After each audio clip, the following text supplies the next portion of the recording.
Boxing Ego here. If you like this video, make sure you hit the like button and also subscribe to the channel and hit the bell icon on the top of your screen to get notified when the latest new content drops. 1. What up, Fight World? It's your boy Ego, and I'm back with some more boxing. In the words of Roy Jones Jr., my favorite. Didn't I just say that? So it takes some time. You take something from me, I'm coming to get it back. Now, you beat me. I say, okay, we had a good night. I'm still coming to get it back. But if you beat me, this honestly, Pensacola. Now, I told you guys at the beginning of the year, it was in January 2017, that it was going to be a long, hard road for you guys that allegedly cover boxing, write articles with this whole new media and just talking boxing. We got to put it back in perspective for the real fans, not racist fans, not fans of one fighter only and you hate everybody and you go out of your way to, like, it reminds me of Golovkin versus Jacobs, right? There was only a small handful of people that even remotely analyzed the fight other than what HBO has built Golovkin as and really broke down the fight intelligently. I knew it was going to be a tough fight, and it was. Even if you had Golovkin winning, it was a tough fight. Now, Billy Joe Saunders, I told you guys, again, tell the truth. You guys can get mad. You can get mad at what I have to say. This is just my opinion. You guys take it for what it's worth. But at the end of the day, I don't really care. My paychecks spend the same. I enjoy life. And at the end of the day, I'm comfortable because I know that the truth always comes out. And a lot of what I was saying regarding the situation, you could kick and scream, you could fight and fuss, but at the end of the day, it will be revealed. So it's just a matter of waiting, like it always is in boxing. Now, I've told you guys time and time again, Golovkin is a good fighter. He's a solid fighter.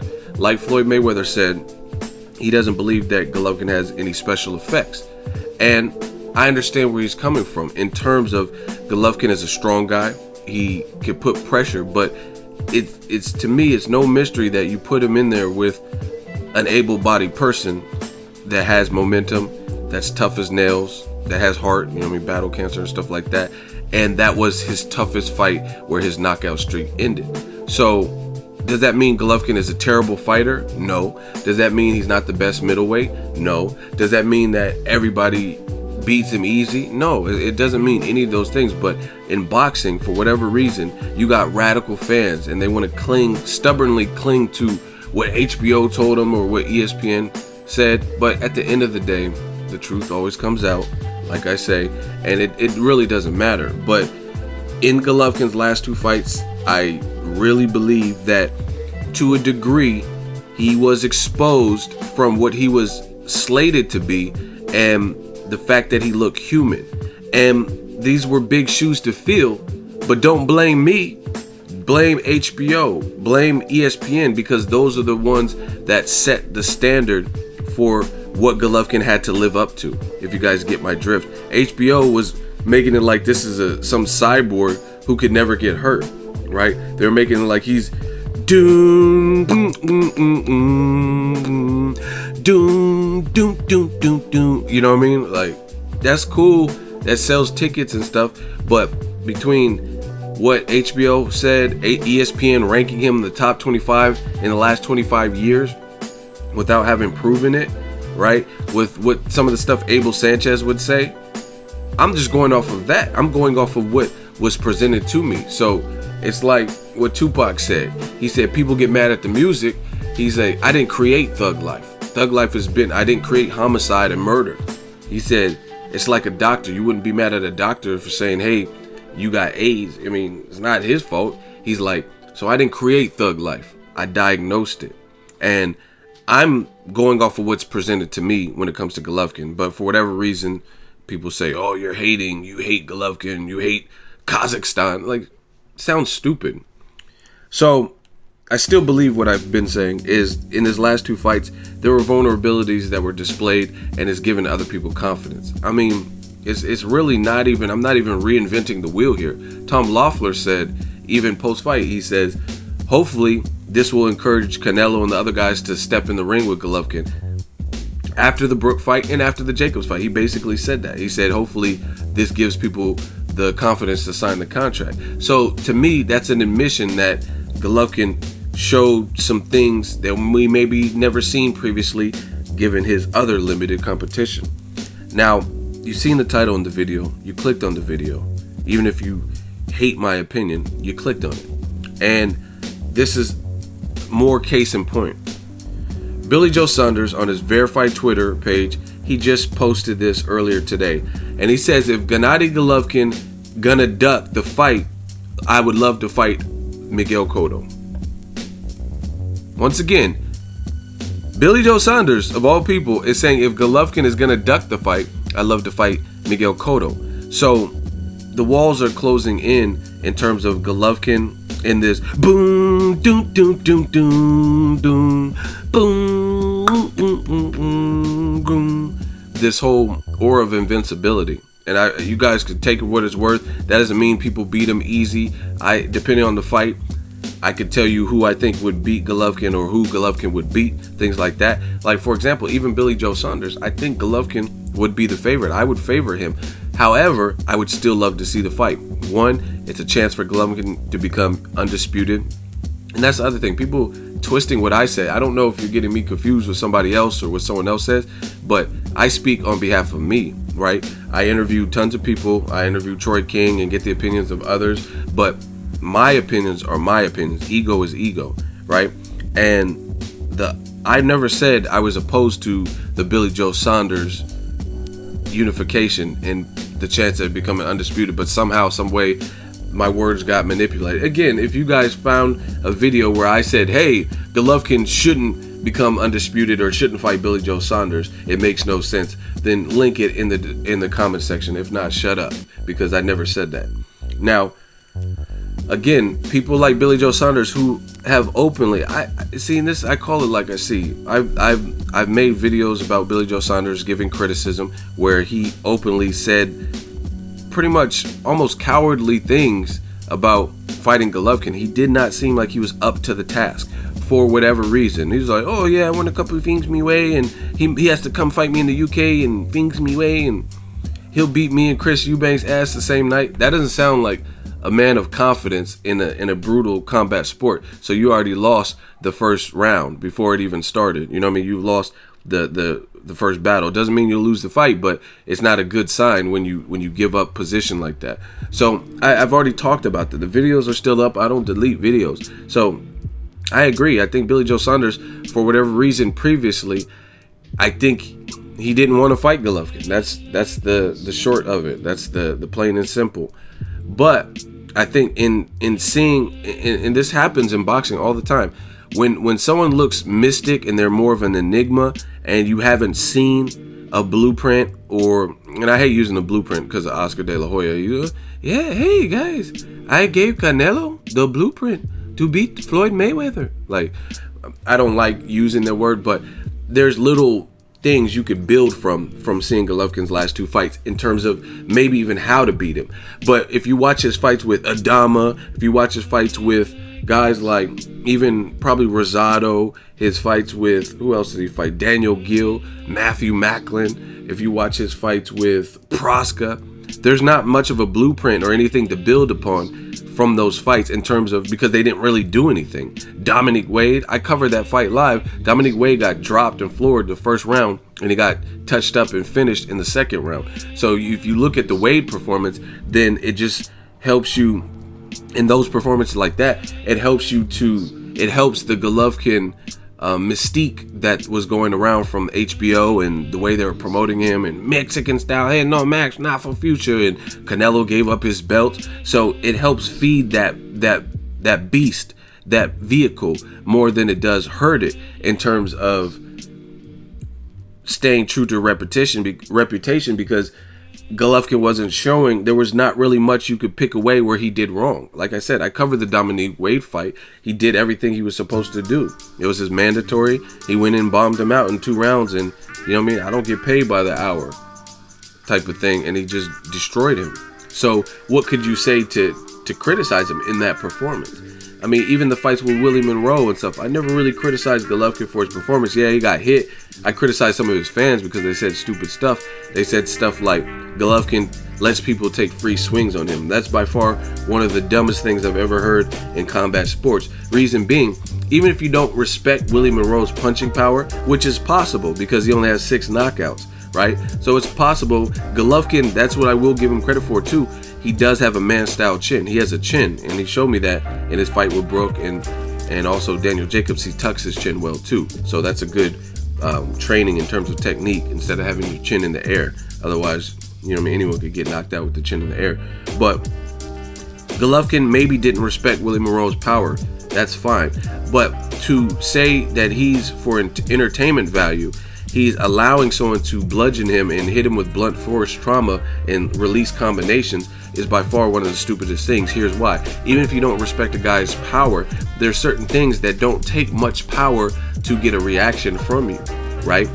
People at the end of the day, we're all human. We all can cut, we all can bleed, we all need oxygen to live, things like that. So if you're letting someone free swing, it doesn't even take all the force in the world to break your nose, right? The nose is very fragile. That's why you see a lot of these fights like Carl Froch and stuff. Look at fighters' noses, pause, but just stare at their noses. A lot of these boxers, their noses look crazy. Like Shane Mosley, you can see like the bridge of his nose. It's from getting punched and stuff like that. Just no different than UFC fighters having cauliflower ear from being on that mat and their ears rubbing on the canvas. So that's why that is debunked immediately, because Golovkin, he's not going to just take free punches and then chance getting thumbed in the eye or, you know what I mean, getting a cut over his eye and then now he's bleeding like Roman Chocolatito into his eye, breaking his nose, maybe even getting his jaw broke. But Golovkin, I don't really see him with his mouth open too much. He kind of had his mouth open, pause, in the Jacobs fight because they were going at it and going to war and both guys got power. But some of you guys don't know shit about boxing, so you didn't see little stuff like that. But ultimately, that never made sense to me, that he's going to allow people to free swing. So you guys can say whatever you want, but it's evident. You've seen guys like Billy Joe Saunders who were now changing their tune, saying, you know what, I'll fight Cotto, he's ducking. And Golovkin's in a very precarious position for the reason being, De La Hoya tried to punk Tom Loeffler and Triple G, said, hey, the fight you really want that generates you the most money, the Canelo Alvarez fight, if you fight in June to become undisputed, that fight's out of the window. It'll totally derail it because we need months to reply. Now you have Golden Boy's former promotional partner, CEO or whatever, Richard Schaefer, who's saying he agrees with De La Hoya in that. So now I don't think that Triple G is afraid of Billy Joe Saunders, but it looks bad on Triple G because Billy Joe Saunders is now gaining confidence after watching Golovkin's last 2 performances. He feels he might be able to beat him, and now he's going ham on the internet saying, oh, I want a couple of things anyway, fight me, come on, sign the contract, where's your pen? And now it looks like he's like punking you and you're stalling, which is the exact opposite of what it was a couple months ago when Golovkin said he couldn't get a fight with Cotto and Chris Eubank and Saunders and stuff like that. Now he's doing to you what you did to him, so it doesn't look good. And I told you, from my perspective, Tom Loeffler and K2, I hope they take the Billy Joe Saunders fight, because I would never, if I was them, I would never allow somebody else to make my career stagnant and have me on the sidelines. The Amir Khan is the best example I could think of off the top of my head of that, where this is a guy who was a silver medalist just like Golovkin, and he allowed his career in recent memory to take, he wasn't injured or hurt. I mean, recently he's coming off of a layoff and he had surgery on his hand, but before he was still fighting and he was holding out for big fights. And you do all this holding out for a Mayweather fight. Oh yeah, I think I can beat Floyd and Pacquiao and all this, and pass up other guys who are available like Devin Alexander, who was his trainer Cunningham was saying pretty much racist things, borderline racist things to Tucon, calling him Aladdin or flying carpet or something like that. You have the chance to do what you did eventually in the Devin Alexander fight, but he could have fought Devin Alexander much sooner than he did, but he held out thinking he was going to get a Floyd shot. You don't do that.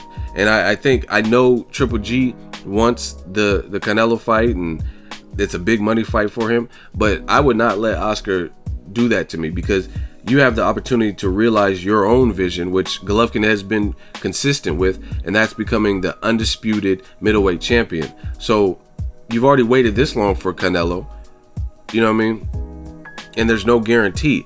If Canelo's team said, hey, we will guarantee, and they sent you a written like contract or something, that we'll fight you next in September if you don't take the Saunders fight, okay, that's something else. But as far as I've heard, that's not the situation. So I think Saunders and Golovkin should just scrap in June. Plus, Golovkin's a road warrior. It'll give him an opportunity to fight at home, because that's where Saunders said he'll fight him in Kazakhstan, and that's where I've heard of the fight. They're trying to make the fight.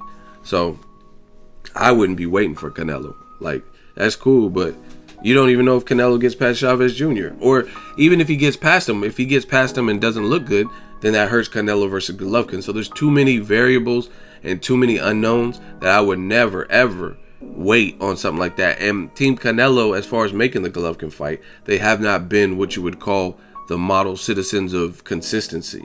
You know what I mean? So, because at first, you guys, I covered this, all of this. So at first, Team Canelo was talking about Golovkin, if he wants to fight, come to 155. We're the A side, and he doesn't have any leverage, and my body's not ready to move up, stuff like that. Then it changed, like, okay, we'll fight you at 160.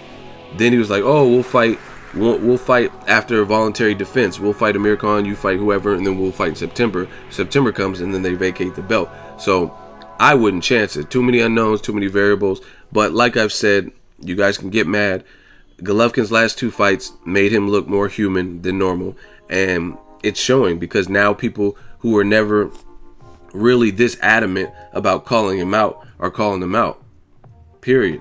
Now people are actually speaking like, oh, I see there's a way to beat him, or I think Daniel Jacobs won, or Golovkin isn't invincible. So you guys can try to do damage control and act like these things don't exist.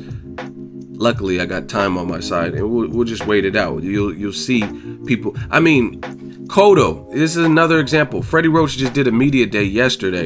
Cotto did not look like he wanted to fight Triple G at the time where he was the lineal middleweight champion, period. He even paid step-aside money to Golovkin. These are facts, right? And then he ended up fighting Canelo, paid Golovkin step-aside, or was supposed to pay him step-aside money to make that happen, because Golovkin was his mandatory with the WBC.